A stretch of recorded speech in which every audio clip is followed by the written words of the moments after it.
Bismillahirrahmanirrahim. Assalamualaikum warahmatullahi wabarakatuh. Waalaikumsalam. Alhamdulillahirabbil alamin wassalatu wassalamu ala nabiyyina Muhammad wa ala alihi wa sahbihi ajmain. Asyhadu an la ilaha illallah wahdahu la syarikalah wa asyhadu anna Muhammadan abduhu wa rasuluhu la nabiyya ba'dah. Amma ba', yang saya muliakan semua kita yang hadir, para jamaah keluarga besar Muhammadiyah di pimpinan ranting Sukajaya, wabil khusus yang selangkah lebih kita dahulukan dan yang seranting lebih kita tinggikan. Hadir bersama kita Ketua PCM Sukarame, Ustadz Hendro. Alhamdulillah, terima kasih atas kehadirannya. Walaupun suasana tadi hujan, sampai sekarang kita masih tetap berusaha untuk melanjutkan pengajian kita ini. Saya tidak banyak akan ngomong, tapi karena ini malam ini terutama nih Ustadz sudah mulai ada kegiatan Isra Mi'raj. Jadi aku nak ngomong sedikit masalah Isra Mi'raj untuk penambahan wawasan dan penguatan keimanan kita paling tidak. Saya awali dengan pengalaman dulu tahun 1992. Tahun 1992-93 kami di pesantren di asrama itu punya tradisi yang sangat bagus, muzakarah malam-malam. Jadi kami dari kelas 1 sampai kelas 7, karena pesantren lama kelas sampai kelas 7 tuh. Itu berkumpul di masjid mulai habis Isya. Lalu anak kelas di atas, anak kelas 6 disuruh duduk di sebelah kanan di depan, dan anak kelas 7 disuruh duduk di sebelah kiri. Dan itu mereka duduknya berbeda. Sementara anak kelas 5 ke bawah, laki-laki perempuan, itu duduknya di belakang, dan mereka dipersilahkan untuk bertanya apapun masalah agama, dan anak kelas 6 yang harus menjawabnya. Kalau tidak bisa dijawab oleh anak kelas 6, dijawab oleh anak kelas 7. Kalau juga tidak bisa menjawab, nanti buya atau ustadznya lah yang akan menjawab. Nah, ini tradisi yang sangat bagus. Jadi berlomba-lombalah untuk mencari pertanyaan yang paling susah dan kadang-kadang unik, tidak disangka-sangka. Nah, aku ingat ada 2 pertanyaan masalah sholat yang tidak bisa kami jawab. Itu dari anak kelas 4. Pertanyaannya terkesan sederhana, tapi kami tidak bisa menjawab malam itu. 1.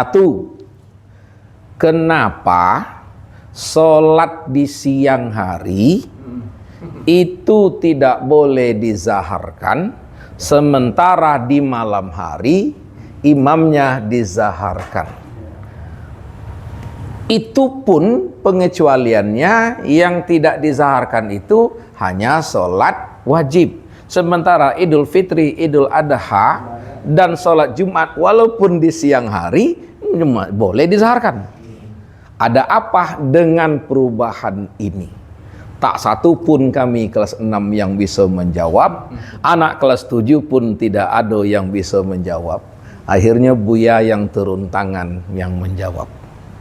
Itu yang pertama. Yang kedua, malam berikutnya, pertanyaan yang lebih mengerikan lagi. Kenapa ibadah sholat itu, pertanyaan sederhana waktu itu, kenapa dalam satu rakaat semua gerakan itu cuma 1, kecuali sujud?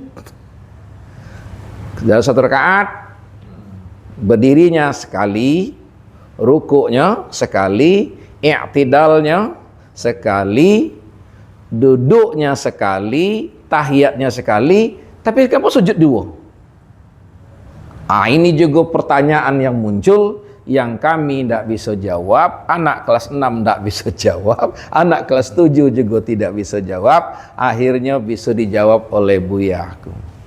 Jadi nanti insya Allah aku ulang jawaban dia itu. Nah, kami juga punya kebiasaan untuk menemani Ustadz Buya ceramah keliling. safari, dakwah.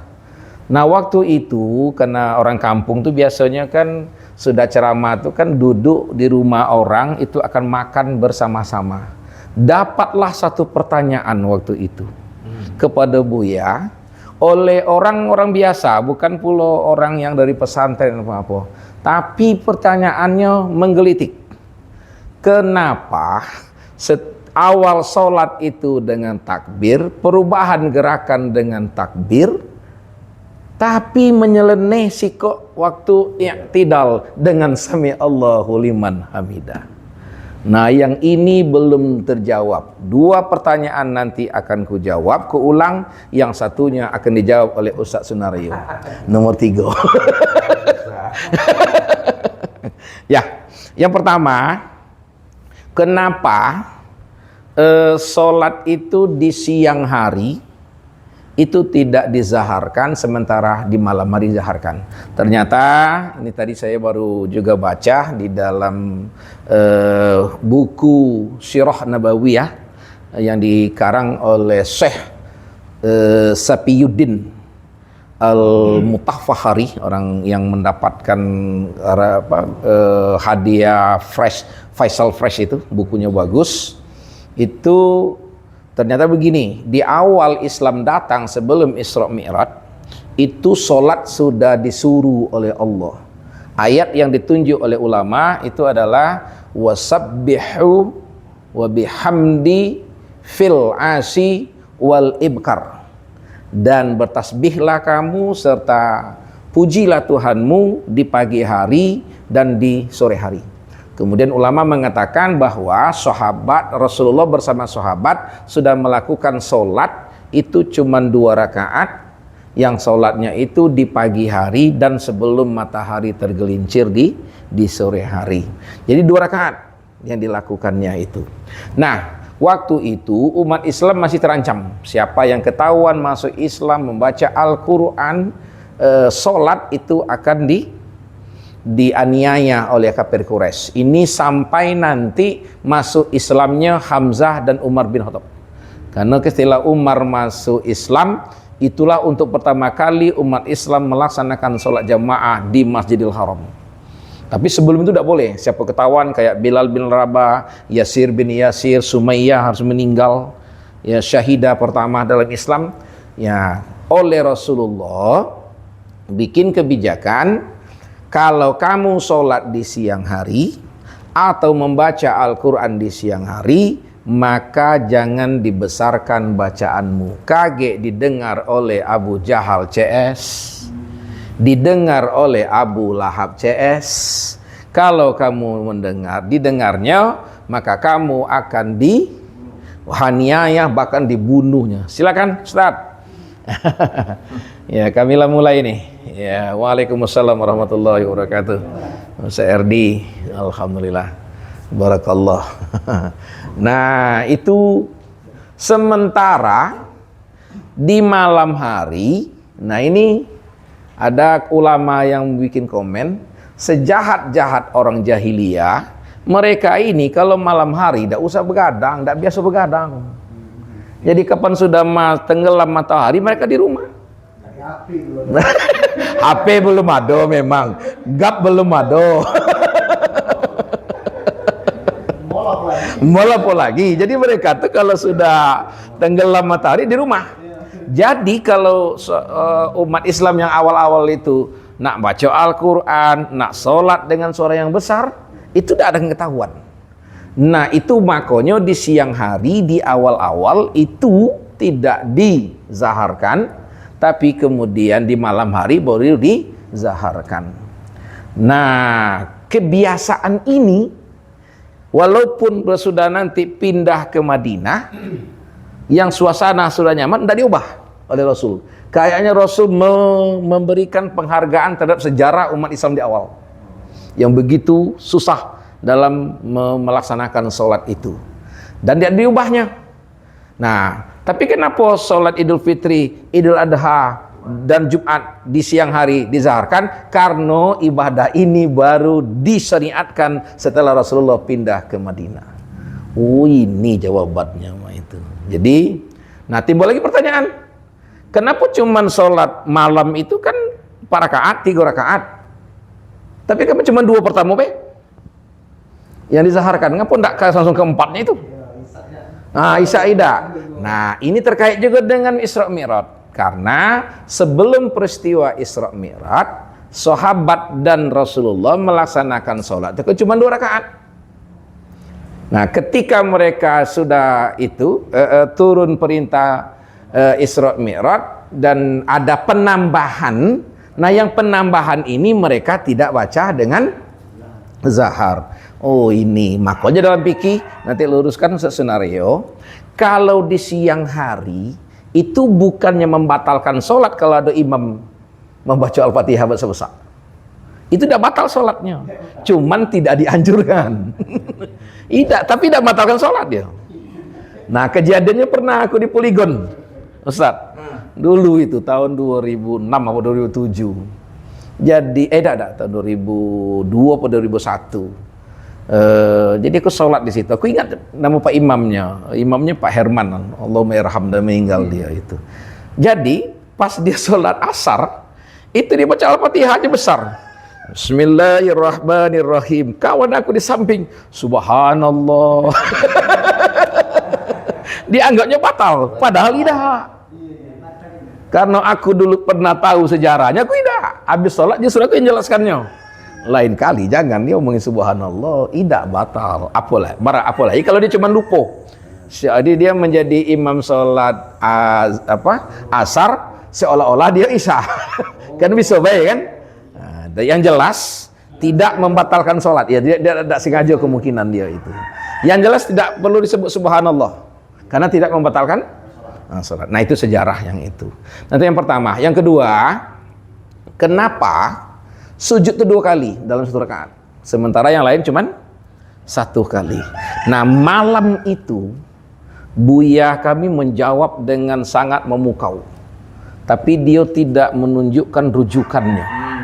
Nah, rujukannya baru ketahuan oleh aku sekitar 25 tahun kemudian. Setelah dibaca-baca, oh ini yang diomongin Buya dulu tuh. Nah, semalam ku cek lagi, karena sekarang mudah akan ngecek kitab-kitab itu. Jawabannya itu ditulis oleh Syekh Nawawi Al-Bantani dalam kitab Sulamul Munajat. Syekh Al-Bantani orang Banten yang menjadi imam Masjidil Haram, dan dia meninggal juga di Masjidil Haram. Jadi di Mekah kuburannya sampai sekarang kuburannya masih utuh, dan ada cerita ketika kuburan dia itu akan dipindahkan, ternyata jasadnya tidak berubah sedikit pun, sehingga pemerintah Arab tidak jadi memindahkannya sampai sekarang. Dia itu dibawa di samping gedung, tidak berani dia.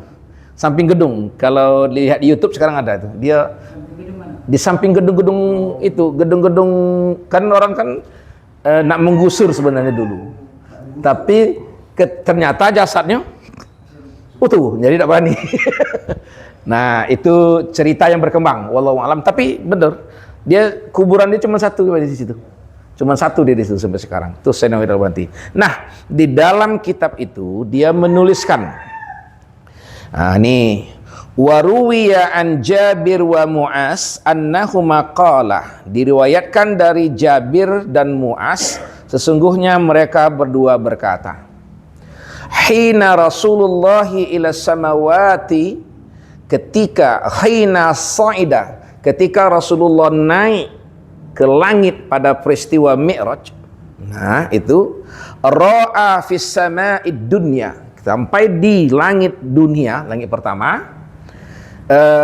Ra'a fis sama'id dunya, dia melihat di langit dunia, langit pertama itu, malaikatan, rombongan malaikat, qaimina min yaumi khalaqahum, mereka berada posisi beribadah, berdiri kayak orang sholat. Jadi berdiri aja gitu. Itu mulai dari awal dia diciptakan tidak akan pernah berubah. Itulah cara ibadahnya, berdiri saja. Ma'a qiraatil azkar, sambil mereka itu membaca zikir-zikir. Ada dibacanya zikir-zikir. Wala yarkaun, dan mereka tidak pernah ruku. Ruku idak berarti sujud juga idak. Jadi intinya itu di langit pertama itu bertemu ini jelaskan Buya dulu tuh. Langit pertama bertemu Allahu Akbar. Mulai diciptakan sampai sekarang, bahkan mungkin selamanya, begitulah cara ibadahnya. Rombongan malaikat itu. Kemarin mereka tidak pernah capek memang kan. Mereka tidak pernah capek, mereka tidak pernah haus, mereka nak tidur, jadi itulah. Nah, itu di langit pertama. Wa ra'a fis sama'is tsaniyah, ketika Rasulullah naik ke langit yang kedua, Rasulullah melihat di langit yang kedua malaikatan raki'ina daima. Justru di sini malaikat ruku selama-lamanya. Tidak pernah berdiri, tidak pernah sujud. Wala yarfa'una ru'usahum, dan mereka tidak pernah mengangkat kepala mereka. Jadi itulah terus, pokoknya ruku terus di langit kedua itu, dan itulah cara ibadah mereka. Nah, kemudian wara'a fis sama'is salisa, pada langit yang ketujuh Rasulullah melihat malaikatan sajidina, melihat mereka semuanya sedang sujud. Wala yarfa'una ru'usahum, dan mereka tidak mengangkat kepala mereka illa, kecuali inda taslimi rasulillahi alaihim, kecuali mereka itu menjawab salam Rasul pada waktu itu. Kena bilang mengucapkan salam, jadi assalamualaikum, dijawab oleh mereka. Nah, ketika mereka menjawab itu, mereka duduk. Nah, mereka duduk, setelah itu mereka sujud lagi. Berarti sujudnya dua kali. Dan mereka juga pernah duduk. Nah, itu catatannya nanti itu.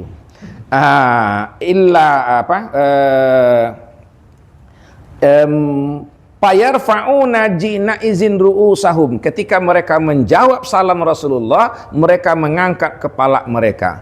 Falizalika taqarrara sujuda marrataini kulla rak'atin. Itu makanya sujud itu diulang 2 kali dalam setiap rakaat. Nah, kemudian wara'a fis sama'ir rabi'ah, pada langit yang ketujuh Rasulullah melihat, langit yang keempat Rasulullah melihat malaikatan yatasyahhaduna daima. Mereka seluruhnya membaca tasyahud dan duduknya pada duduk tasyahud. Tapi tasawuf itu yang awal aja. At-tahiyatu lillah wassalawatu thayyibatu lillah. Cuma sampai situ, baik. Tidak sampai ke assalamualaikum, itu kan tambahan nanti lagi itu. Nah, cuma sampai situ, dan mereka itulah bacanya terus. Jadi, nah, kemudian wara'a fis sama'il khamisah, pada langit yang ketujuh Rasulullah melihat pada malaikat yusabbihuna wa yazkurunallaha daimah. Mereka semuanya bertasbih dan memuji Allah selama-lamanya. Wara'a fis sama'is sadisah, pada langit yang ketujuh Rasulullah melihat para malaikat yukabbiruna daimah. Mereka semua bertakbir. Jadi ada yang bertasbih, ada yang membaca alhamdulillah, ada yang melakukan zikir-zikir yang lainnya untuk selamanya. Wa ra'a fis sama'is sabi'ah, dan Rasulullah melihat pada langit yang ketujuh malaika yaquluna, malaikat mengucapkan ya salam da'iman min yaumi khalaqahumullahu ta'ala. Mereka itu mengucapkan zikir ya salam ya salam ya salam ya salam mulai hari pertama mereka diciptakan sampai Nabi Muhammad datang, bahkan mungkin sampai sekarang. Itulah yang cara mereka beribadah. Nah, setelah itu payatarajja Rasulullah biqalbihi ayyakuna kulla ibadatin malaikatis samawatis sab'ah. Rasulullah itu terbesir, ada keinginan dalam hatinya untuk melakukan semua cara ibadah malaikat di langit itu digabungkan sallallahu alaihi wasallam wali ummatihi, dan juga dilaksanakan oleh umatnya. Jadi intinya Rasulullah itu pingin apa yang dilakukan, pengalaman dia melihat langit 1, 2, 3, 4, 5, 6 itu, gerakan dan bacaan itu juga akan menjadi syariat bagi beliau dan bagi umatnya. Fa'alimal khallaqul alim. Nabi tadi sebenarnya terbesar di hati, belum ngomong. Tapi Allah yang maha mengetahui, tapi Allah mengetahui syirrahu sallallahu alaihi wasallam, apa yang ada di dalam, yang tersembunyi dari keinginan Rasulullah sallallahu alaihi wasallam. Fajama'a kulla ibadati malaikatis samawati, maka dikumpulkanlah semua cara ibadah malaikat yang ada di langit as-samawati sab'a, yang cara ibadah malaikat di langit yang ketujuh itu fi raq'ataini, hanya dalam dua rakaat. Lahu sallallahu alaihi wasallam wa li ummatihi, itulah yang dilakukan oleh Rasulullah dan umatnya. Wa qala Mu'az wa Jabir, kemudian Mu'az dan Jabir berkata, faman qama fi salatihi ma'a ta'zimi lillahi ta'ala, siapa yang melaksanakan salat bersama dengan memuliakan Allah Subhanahu wa taala, wa ikmali arkaniha, dan dia juga menyempurnakan rukun-rukun salatnya, wa ruku'iha, rukuknya juga disempurnakannya, wa sujudiha, sujudnya juga disempurnakannya, kana lahu sawabun malaikatis samawati sab'a, maka dia mendapatkan pahala seperti pahala malaikat di 7 langit. Jadi intinya, gerakan solat dan bacaan solat yang kita lakukan inilah cara ibadah yang dilakukan oleh malaikat di langit 1, 2, 3, 4, 5, 7. Rasulullah punya keinginan itu digabungkan, Allah langsung mengabulkan walaupun belum terucap oleh Rasulullah. Dan kita ini termasuk makhluk yang dimuliakan. Kenapa? Di langit pertama, malaikat hanya dapat pahala berdiri, tidak dapat pahala rukuk, tidak dapat pahala sujud, tidak dapat pahala tahiyat, tidak dapat pula pahala zikir, takbir, tasbih. Tapi kita sekali sholat langsung menggabungkan ke-7 cara ibadah malaikat di 7 langit itu. Nah, kenapa balik pertanyaan kawan tadi? Kenapa rukuk 2 kali? Karena memang di satu ketika yang tadi di langit yang tidak pernah rukuk itu, mana tadi? Di langit kemana? Nah ini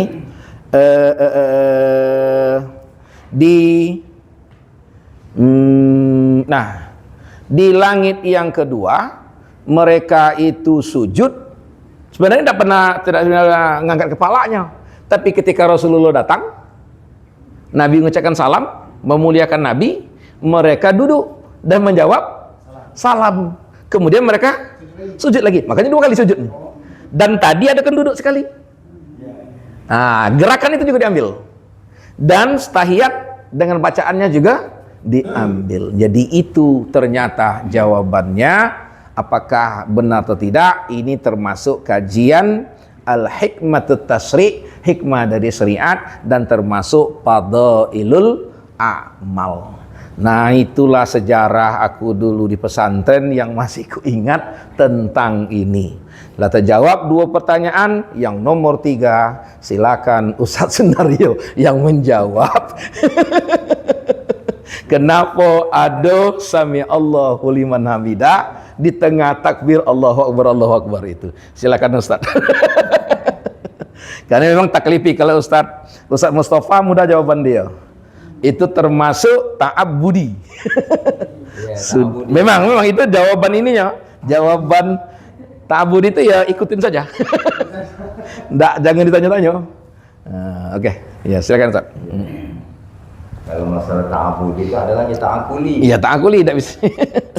Jadi ta'abudi itu ya turuti saja. Tidak usah ditanya-tanya. Tapi ta'akuli itu kita. Misal Pak ya, ini jelas. Kalau kita melaksanakan sholat masuk waktu, harus masuk waktu. Bismillah. Itu ta'abudi. Tidak boleh kita sholat wajib belum masuk waktu, karena itu ta'abudi namanya. Tapi bagaimana menentukan awal waktu itu ta'quli. Nah, itu masalahnya. Lalu berikutnya, kalau kita mau sholat, kita harus menghadap kiblat, wajib menghadap kiblat. Itu ta'budi. Ta'budi. Tidak ada tawar-menawar, kecuali memang darurat. Tapi bagaimana kita menentukan arah kiblat itu? Ta'quli. Itu jelas ya? Iya. Perbedaannya. Yang ketiga, supaya paham. Kalau kita memulai puasa Ramadan itu pasti tanggal 1 Ramadan.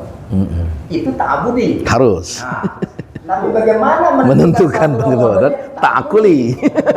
Sehingga Mama lihat itu sejarahnya sampai limo sekarang yang digunakan ganti-ganti. Iya. Karena ta'quli. Karena ta'quli. Bisa berbeda. Itu saja. Orang mau ngomong apa sama dia tak bid'ah terserah. Enggak. Nah, jadi kalau kita sekarang ta'quli kan dalam waktu menentukan waktu sholat kan ta'quli kan? Iya. Banyak macam cara itu biasa. Jadi itu yang perlu dipahami ta'quli. Nah, memang kadang-kadang ada juga riwayat-riwayat yang kita tak jelas. Iya. Tak jelas ini riwayat siapa. Misalnya kan katanya ketika Rasulullah SAW berdialog dengan Allah di Sidratul Muntaha itu lapas dialognya itu kan tidak ada dari sama sekali. Nah, itu justru itu riwayat seperti itu adanya di kehidupan biasa Rasulullah SAW kan. Nah, berkenaan sambil Allah hamidah ini ta'budi dia. Tahu saya ini ta'budi. Cuma riwayatnya tidak jelas. Oh, itu. Jadi peristiwanya ini katanya ini karena tidak masuk akal juga ya. Dicerita itu kan apa tuh? Nabi sholat. Sedang sholat. Abu Bakar ini sering terlambat sehingga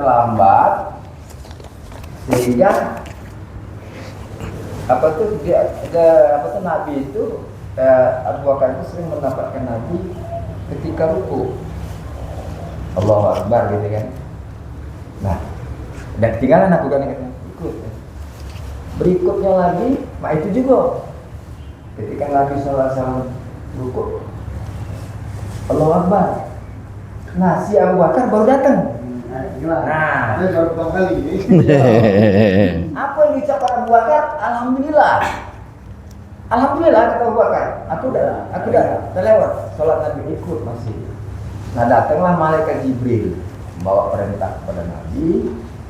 Karena ada yang mengucapkan alhamdulillah, kata Tuhan katanya. Tuhan menjawab, Sami Allahu liman hamidah. Dia maha mendengar orang yang memujinya. Nah, itu ceritanya. Penghargaan. Tapi yang tidak jelas kenapa? Tidak mungkin Abu Bakar sering terlambat. Sahabat semulia itu. Nomor 1 itu ya. Sahabat kaliber Abu Bakar terlambat. Nah, itu kadang-kadang seperti itu. Kalau Ustaznya mudah, kalau jumlah rakaat yang ditawar-tawar itu kita ada nggak? Ketika Mi'raj. Oh ya. Iya. Karena itu hadisnya sahih. Itu ada sahih Bukhari Muslim. Ya. Walaupun akal ada. menerima. Ada. Berulang-ulang gitu. Hadisnya sahih di situ. Hadisnya sahih. Bukhari Muslim. Iya. Bukhari Muslim meriwayatkan. Teksnya sama dua orang ahli hadis. Teksnya sama jadi muttafaqun alaih. Iya. Dan itu tidak bisa dibantah. Walaupun kata kita tidak masuk akal, masa bisa tahu kebijakan Allah di satu lama lagi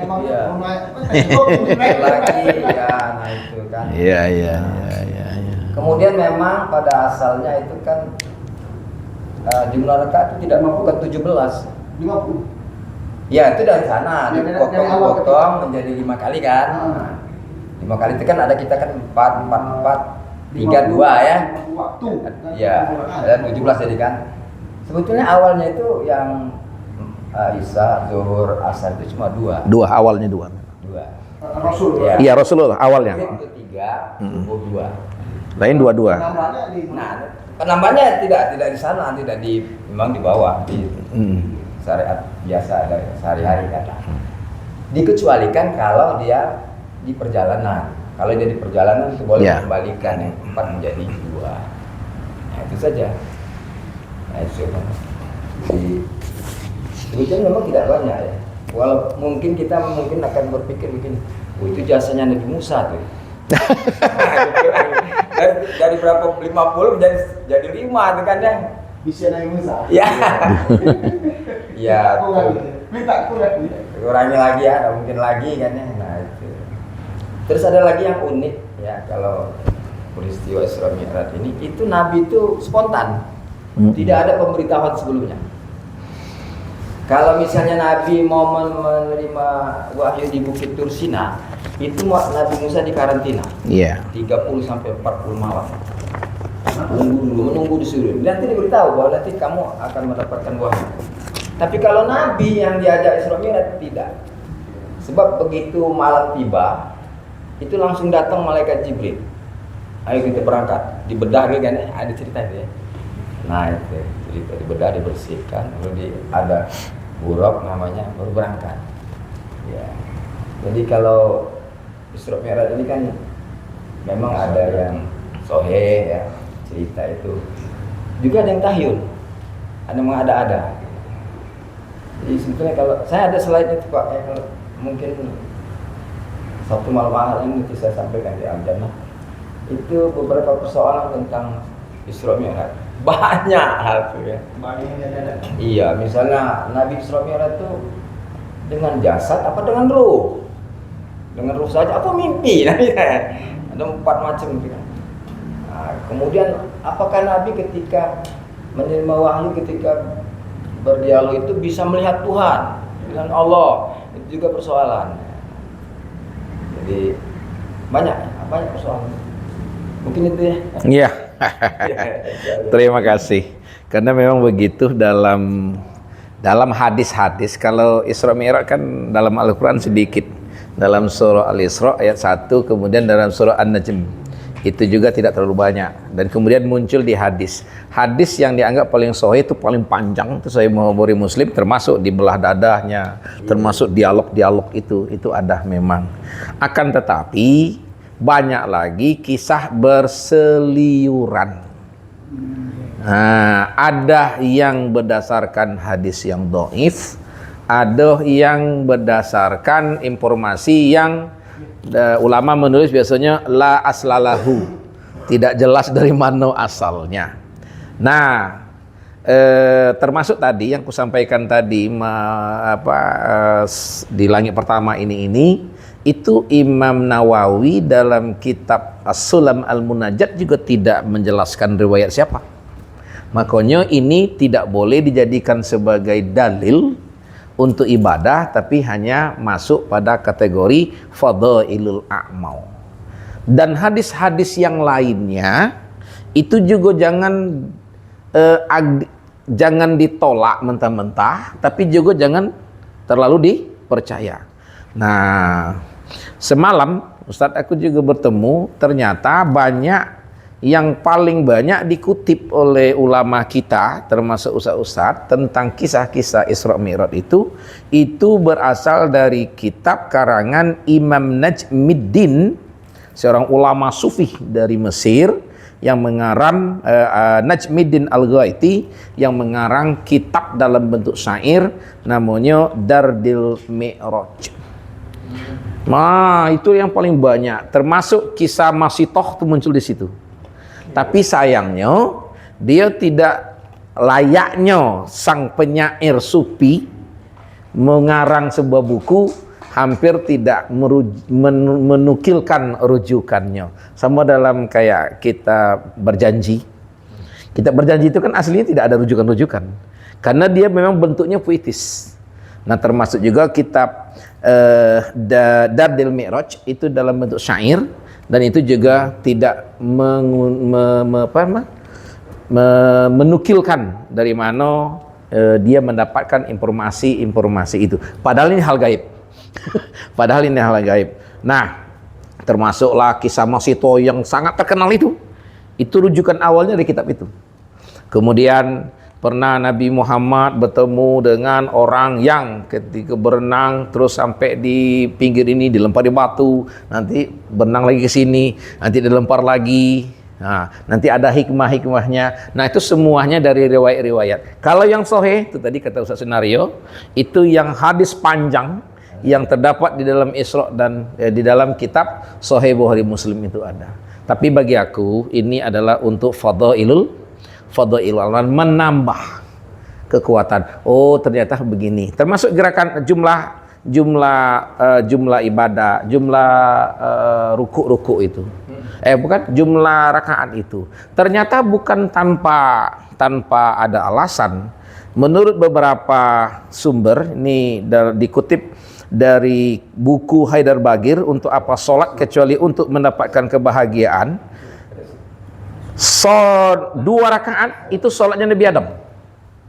Nabi Adam itu dua rakaat sholat. Ya. Nabi Nuh 3 rakaat. Nabi Ibrahim 4 rakaat. Tapi kan mereka itu Nabi Adam dan umatnya dapat pahala sholat 2 rakaat, tidak dapat sholat pahala 3 dan pahala 4. Nabi Nuh 3 rakaat tapi tidak dapat pahala 2 rakaat dan pahala 4 rakaat.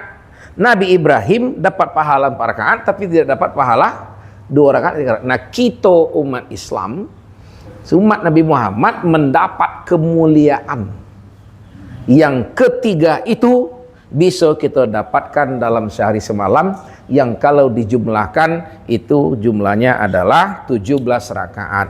Itu pun bagi yang normal. Karena aku ingat, kalau masih ingat kisah anekdot yang disampaikan oleh almarhum Allahummayarham Pak Abdullah Sani. Itu dulu ada, maaf yuk, seorang laki-laki punya istri 4. Kemudian dia nih nak menceraikan istrinya nih. Nak menjadi sikok bela, katanya agak repot ini, banyak ini nih. Jadi caranya dia akan memberikan satu pertanyaan tapi harus dengan jawaban yang berbeda. Nah, pertanyaannya pendek. Berapa rakaat kita wajib, seorang muslim wajib sholat dalam sehari semalam? Nah, siapa tidak bisa jawab, diceraikan. Dan jawaban tidak boleh sama. Tidak boleh. Dipersilakan istri yang pertama menjawab. Enteng dia jawab. Jumlah rakaat bagi seorang muslim sholat itu 17 rakaat. Nah, tidak bisa diceraikan. Nah, nomor 2, ketiga, 4 dia agak bingung kan? Tapi ternyata ada jawabannya. Yang nomor 2 jawab, bukan itu. Yang itu cuman 15 rakaat dalam sehari semalam.